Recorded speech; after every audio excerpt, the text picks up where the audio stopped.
students, a very good morning to all of you, and I hope you all are fine and fit at home and doing your work regularly. Students, class 12th history की हम बात करें तो class 12th history में हम important questions पे discuss कर रहे थे हर चैप्टर के, फर्स्ट और सेकंड ऑलरेडी कर चुके थे. So today we will discuss about some important questions of chapter 4 and that is thinkers, belief and buildings, यानी कि विचारक, विश्वास और इमारतें. इस चैप्टर में हमने जब रीड किया तो we have already read about thinkers. कौन कौन से थिंकर्स थे? जैन धर्म से रिलेटेड, बौद्ध धर्म से रिलेटेड, सूफी जो लोग थे. उसके बाद उनके क्या विश्वास थे, क्या विचार थे, क्या टीचिंग्स थी उनकी, इसके बारे में डिस्कस किया था. और साथ में बिल्डिंग्स में हमने डिस्कस किया था अबाउट द स्तूप, कि मेनली जो सांची का स्तूप था और अमरावती स्तूप था, उनके बारे में हम इसमें रीड कर चुके हैं. So today we will discuss about some important questions of this chapter. So let's continue the class. First, Sanchi stupa is situated. स्तूप मैंने आपको बताया था कि जो बौद्ध धर्म से जो रिलेटेड लोग होते थे, तो जब उनकी कह सकते हैं कि डेथ के बाद जो डोम टाइप में जो बना दिए जाते थे वो स्तूप कहलाते थे. तो स्तूप जो सांची का स्तूप मिला है, सबसे फेमस स्तूप हमें मिला है, और कह सकते हैं कि इसका बहुत ज्यादा संरक्षण किया गया था जो भोपाल की बेगमें थी उनके द्वारा. तो जो सांची का स्तूप है वो कहाँ पर स्थित है? नियर भोपाल, यानी कि भोपाल के पास सांची का जो स्तूप है वो हमें उसके जो कह सकते हैं कि जो अवशेष हमें मिले वो किसके कारण से मिले कि जो भोपाल की जो बेगमें थी उन्होंने इस स्तूप को बहुत ज्यादा संरक्षण दिया था. इसी कारण से कह सकते हैं कि इसके बारे में आज हम रीड कर पा रहे हैं. तो सांची का स्तूप कहाँ पर सिचुएटेड है? नियर भोपाल, भोपाल के पास. 24 great teachers of Jainism are known. Jain धर्म के बारे में हमने इस चैप्टर में रीड किया था, बौद्ध धर्म के बारे में भी रीड किया था. उनके फाउंडर्स कौन कौन थे, उनकी टीचिंग्स क्या क्या रही हैं और किस प्रकार से लोग उनके फॉलोअर्स बने थे, ये सारी चीजें हम डिस्कस कर चुके हैं. तो हमें बताना कि 24 जो ग्रेट टीचर्स थे जैन धर्म के, उनको क्या कहा जाता था, यानी कि 24 जो तीर्थकर हुए हैं जैन धर्म से रिलेटेड, उनको क्या बोला जाता है? उनको बोला जाता है तीर्थकर. यानी कि तीर्थकर किसको बोला जाता है? जैन धर्म में जो कह सकते हैं कि जितने भी जो टीचर्स हुए थे, अगर टोटल टीचर्स की इसमें काउंटिंग के बारे में पूछा जाए तो 24 टीचर्स, 24 जो तीर्थकर उनको बोला जाता है कि 24 जो इनके गुरु हुए थे जैन धर्म के, उनको क्या बोला जाता था? तीर्थकर बोला जाता है. Birth place of Buddha, Gautam Buddha के बारे में बात करेंगे कि गौतम बुद्ध का जो जन्म स्थान था, जो उनका बर्थ प्लेस था वो कौन सा था? तो वो कौन सा था? लुम्बिनी था. लुम्बिनी में इनका जन्म हुआ था. अब आगे अगर हम इसके बारे में देखें कि लॉर्ड बुद्धा थे अटेंड टू एनलाइटमेंट. जब गौतम बुद्ध का कह सकते हैं कि जन्म के स्थान की बात की जाए तो लुम्बिनी में हुआ था, और ये एक राजकुमार थे और इनका बचपन का जो नाम था वो क्या था? सिद्धार्थ था. अब इसके बाद बात की जाती है जब गौतम बुद्ध अपने महल से बाहर निकले और उन्होंने रियलिटी देखी, कह सकते हैं कि दुनिया की, तो 4 ऐसे इंसिडेंट इनके सामने आए थे कि जिनके कारण इनका जो कह सकते हैं कि माइंड वो बिल्कुल ही चेंज हो गया था. और वही वो 4 रीजन देखकर उन्होंने इस चीज को जान लिया कि जो संसार है वो क्या है? सिर्फ और सिर्फ यहाँ पर दुख है, इसके अलावा यहाँ पर इंसान को कुछ नहीं मिल सकता है. और सत्य की खोज करने के लिए, ज्ञान की प्राप्ति के लिए उन्होंने अपना घर छोड़ दिया था. उसके बाद काफी लंबे टाइम पीरियड तक कह सकते हैं कि ये सत्य की खोज में भटकते रहे. और जब बात आती है इनके एनलाइटमेंट की, इनके ज्ञान की खोज की, तो इन्होंने अटेंड टू एनलाइटमेंट इनको कहाँ पर मिला था? वो एक पीपल के पेड़ के नीचे बोध गया में. कहाँ पर मिला था? बोध गया. ये सारे के सारे जो गौतम बुद्ध से रिलेटेड इनके प्लेस हैं, चाहे इनका बर्थ प्लेस हो, चाहे एनलाइटमेंट हो, चाहे इनका फर्स्ट सरमन हो, और चाहे कह सकते हैं कि इसके जो परिनिर्वाण से रिलेटेड जो बातें हैं, ये सारे के सारे वेरी शॉर्ट क्वेश्चंस में बहुत ही इंपॉर्टेंट क्वेश्चंस बन जाते हैं हमारे, चाहे वो महावीर स्वामी से रिलेटेड हो या फिर चाहे वो गौतम बुद्ध से रिलेटेड हो. तो गौतम बुद्ध से रिलेटेड हम रीड कर रहे हैं इसमें कि गौतम बुद्ध का जो बर्थ प्लेस था वो कौन सा था? लुम्बिनी था. साथ में इन्हें जब ट्रू एनलाइटमेंट, सच्चे ज्ञान की इनको प्राप्ति हुई, तो वो कहाँ पर हुई थी? बोध गया में. उसके बाद बात आती है इनके फर्स्ट सरमन की. पहला इन्होंने जो अपना उपदेश दिया था बनारस में, सारनाथ में. तो उसके बाद हम बात करेंगे आगे कि जो न्यू ट्रेडिशन थी बुद्धिज्म की, उसको क्या कहा जाता था? न्यू ट्रेडिशन मतलब कि नई परंपराएं. क्योंकि जब कोई भी धर्म कह सकते हैं कि जब अपनी ऊंचाइयों पर जाता है तो धीरे धीरे कहीं ना कहीं लोगों के बीच में, उनके फॉलोअर्स के बीच में जो डिस्प्यूट होते हैं, ऑब्वियसली सी बातें हैं, वो स्टार्ट हो जाते हैं। और यही एक रीजन था कि बौद्ध धर्म में भी इसी प्रकार की जो बातें थी वो शुरू हो गई थी। अब गौतम बुद्ध के बाद कह सकते हैं उनके जो सक्सेसर थे, जो इस चीज को लीड कर रहे थे, उनमें इतनी ज्यादा कह सकते हैं कि उनकी कैपेसिटी कह सकते हैं या फिर कह सकते हैं उनको इतना ज्ञान नहीं था कि किस प्रकार से अपने फॉलोअर्स को यूनिटी में रख सकते हैं। तो यही रीजन था कि जो बौद्ध धर्म था वो 2 भागों में कह सकते हैं बट गया था। एक तरफ अलग फॉलोअर्स बन गए थे, दूसरी तरफ अलग। तो जो इनकी न्यू ट्रेडिशन चली थी बुद्धिज्म की, इसमें एक ऐसे लोग थे जो कि सिर्फ और सिर्फ किसको मानते थे, गौतम बुद्ध की टीचिंग्स को मानते थे, उन्हीं की शिक्षाओं को फॉलो करते थे। एक दूसरे थे कि जो उनको भगवान के रूप में न मानकर उनको एक अच्छे टीचर्स के रूप में काउंट कर रहे थे, उनकी शिक्षाओं को भी मान रहे थे, लेकिन वो उसमें भगवान का जो विश्वास था कि गौतम बुद्ध के भगवान का जो लोग विश्वास करने लगे थे उसको नहीं मान रहे थे। और ये जो नई ट्रेडिशन चली थी इसको क्या कहा गया था, महायान।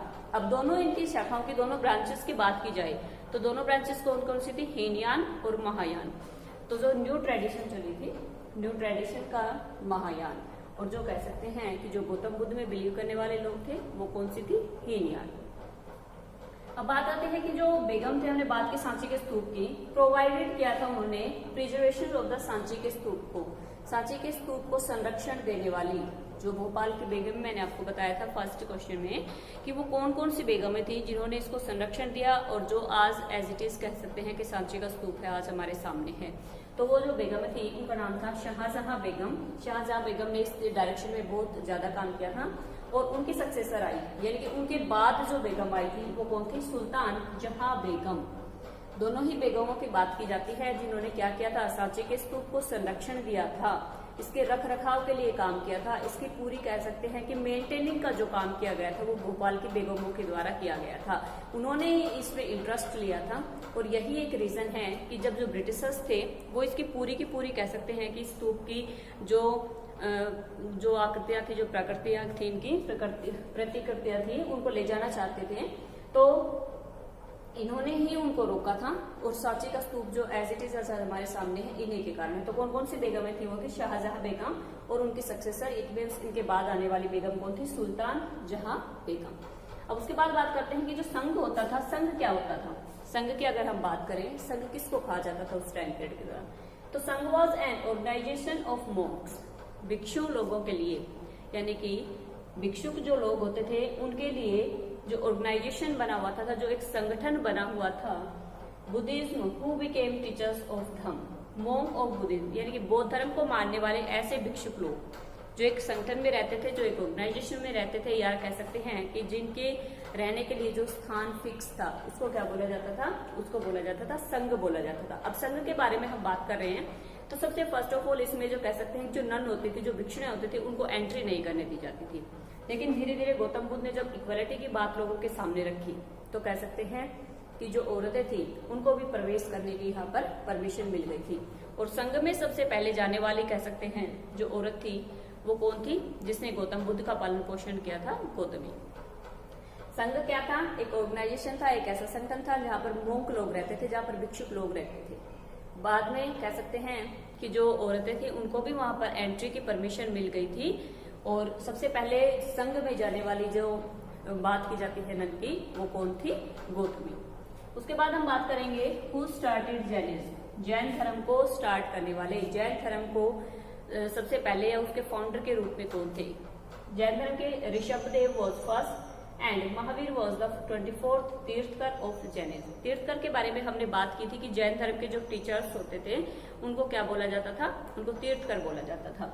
तो सबसे पहले यानी कि फाउंडर के रूप में अगर कहा जाए कि इसको स्टार्ट करने वाले कौन थे, ऋषभदेव थे। ऋषभदेव वॉज द फर्स्ट तीर्थकर और 24th महावीरा, यानी कि महावीर स्वामी के टाइम में रियलिटी के यही है कि इनको रियल फाउंडर भी माना जाता है इसका, कह सकते हैं जैन धर्म का। क्यों, क्योंकि जब जैन धर्म की कह सकते हैं कि सबसे ज्यादा विकास की जो अवस्था थी, कह सकते हैं सबसे ज्यादा जिसका प्रचार प्रसार जिसके टाइम पीरियड के दौरान हुआ था वो कौन थे, महावीर स्वामी। तो महावीर स्वामी 24th तीर्थकर थे, फर्स्ट थे ऋषभदेव।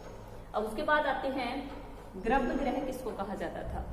यानी कि हम बात कर रहे हैं इसमें बिल्डिंग्स के बारे में बात कर रहे हैं, थिंकर्स ऑफ बिलीफ के बारे में भी उनकी बात कर रहे हैं। तो जो बिल्डिंग्स की बात आती है, जब जो टेम्पल्स का कंस्ट्रक्शन उस टाइम पीरियड के दौरान किया जाता था, मंदिर बड़े बड़े बनाए जाते थे, बड़ी बड़ी भवन बनाए जाते थे, बड़ी बड़ी बिल्डिंग्स वहां पर उस टाइम पीरियड के दौरान बनाई जाती थी। तो उसमें बात आती है गर्भगृह की, कि जो गर्भगृह था वो क्या होता था। It was an early temple, ये पहले के उस टाइम पीरियड के दौरान के मंदिर थे।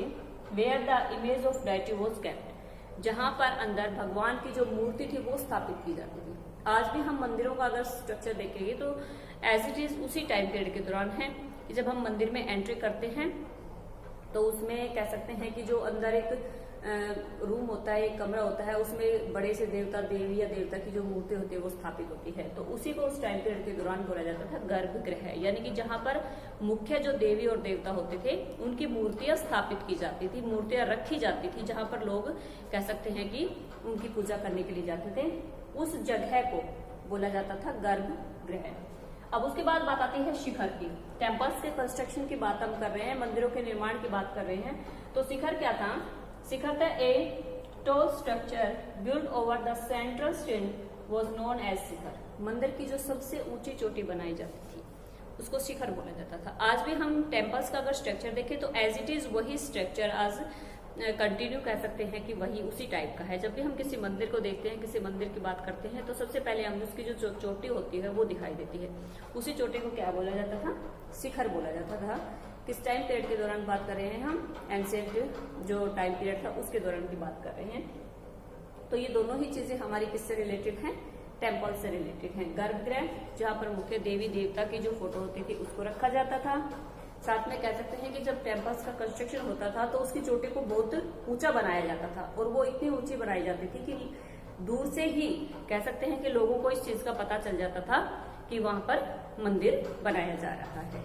तो यही एक चीजें थी। एक चीज जो हमने रीड की थी हमारे जो विजयनगर एम्पायर था उस टाइम पीरियड के दौरान साउथ के टेम्पल्स के बारे में, कि उसमें गोपुरम बोले जाते थे। गोपुरम क्या होते थे?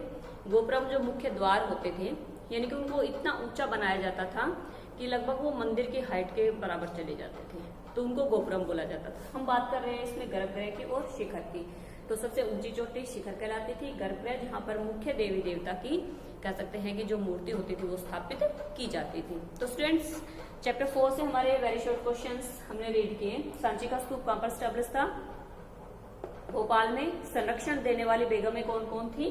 शाहजहां बेगम थी, साथ में सुल्तान जहां बेगम थी, उनकी सक्सेसर जो उनके बाद आई थी। बर्थ प्लेस, बुद्धा से रिलेटेड बात हमने की। लुम्बिनी इनका जन्म स्थान था। सबसे पहला कह सकते हैं इनको एनलाइटमेंट की प्राप्ति कहां पर हुई थी? बोध गया में हुई थी। फर्स्ट सरमन इनके द्वारा कहा दिया गया था? फर्स्ट सरमन इनके द्वारा दिया गया था सारनाथ। अब उसके बाद बात की थी फर्स्ट तीर्थकर कौन थे? जैन धर्म के। तीर्थकर किनको कहा जाता था? जो टीचर्स होते थे जैन धर्म में, लोगों को शिक्षाएं देने का काम करते थे। फर्स्ट थे ऋषभदेव, जिन्होंने कि इस धर्म को शुरुआत की थी। अब उसके बाद बात आती है कि इसके सबसे ज्यादा जो इसका विस्तार हुआ था वो किसका टाइम पीरियड था? स्वामी महावीर का। महावीर स्वामी कौन से तीर्थकर थे? 24वें तीर्थकर थे। 24 जो तीर्थकर हुए हैं, 24 जो टीचर्स हुए हैं जैन धर्म में, उनको बोला जाता है तीर्थकर। गर्भगृह की बात करते हैं जहां पर मुख्य देवी देवताओं की मूर्तियां रखी जाती थी। और शिखर किसको कहा जाता था? जो टेम्पल्स की सबसे ऊंची चोटी होती थी, जिसको कह सकते हैं कि लोग देखकर सामने से ही इसका कि हाँ यहाँ पर मंदिर का कंस्ट्रक्शन चल रहा है। तो आई होप आप ये सारे वेरी शॉर्ट क्वेश्चंस हैं जो आप अच्छे से समझ लें। Okay students, thank you.